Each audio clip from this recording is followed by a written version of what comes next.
L'Ajuntament de Miramar ha adquirit 55 tablets d'última generació per als alumnes de 5è i 6è del CEI Poliveretes. Esta setmana, l'alcalde de Miramar, Asensio Llorca, ha fet entrega de les tablets a l'escola del municipi, que es converteix en el primer centre escolar públic de la comarca en disposar d'esta nova tecnologia al servei dels alumnes. L'Ajuntament ha invertit un total de 12.000 euros en esta actuació i el mes de setembre els alumnes de 5è i 6è ja utilitzaran les tablets en el seu treball diari de forma totalment gratuïta. Hemos comenzado a cumplir lo que es el programa electoral que vam presentar de cara a aquestes eleccions 2015-2019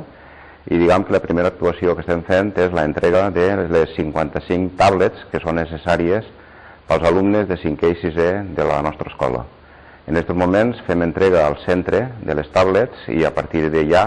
podran instal·lar tots els elements que facin falta per poder començar a partir de setembre a treballar les mateixes. Per als alumnes, l'ús de les tablets comporta diversos beneficis per al seu aprenentatge, així com un considerable estalvi econòmic per als pares i mares. Nosaltres en el centre hem fet una aposta també ferma per lo que són la utilització de les noves tecnologies. Pensem que és una manera de presentar els continguts de cara a l'alumnat molt motivadora i a més utilitzem tots els recursos a l'abast que hi ha avui en dia en internet per a afavorir el que és el procés d'ensenyament-aprenentatge i comptant també l'estalvi econòmic que tenen, perquè les llicències digitals són molt més barates que el llibre imprès, comptant que si l'Ajuntament ens ha comprat les tablets,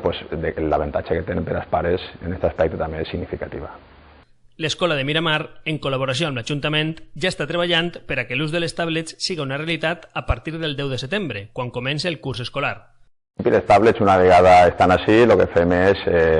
començar a introduir les plataformes d'aprenentatge de les editorials i a posteriori s'introdueixen ja el que són els llibres de text, llibres digitals. La idea que n'hi ha ara mateix en el centre és l'any que ve començar ja en el 50% de les assignatures utilitzant els llibres digitals en les tablets i en el curs 2016-2017 ja utilitzarem el 100% de llibres seran llibres digitals utilitzant tot en les tablets, és a dir, el llibre imprès desapareix en els cursos de 5è i 6è. Finalment, cal destacar que el paper dels pares i mares serà molt important de cara a la implantació d'esta nova tecnologia. I en els pares, una vegada a les reunions de claustre i hem aprovat ja el que és el projecte de les tablets, hem fet 2 reunions explicatives en els pares de 5è i de 6è i abans d'acabar el mes de juny les vam fer. I de cara a començament de curs farem, jo crec que al mínim, com a almenys 2 mesos, per explicar ja com s'usa, com s'instal·len les llicències, on se poden instal·lar, en quins altres dispositius per a que en casa també se pugui treballar i explicar un poquet també com és el procés.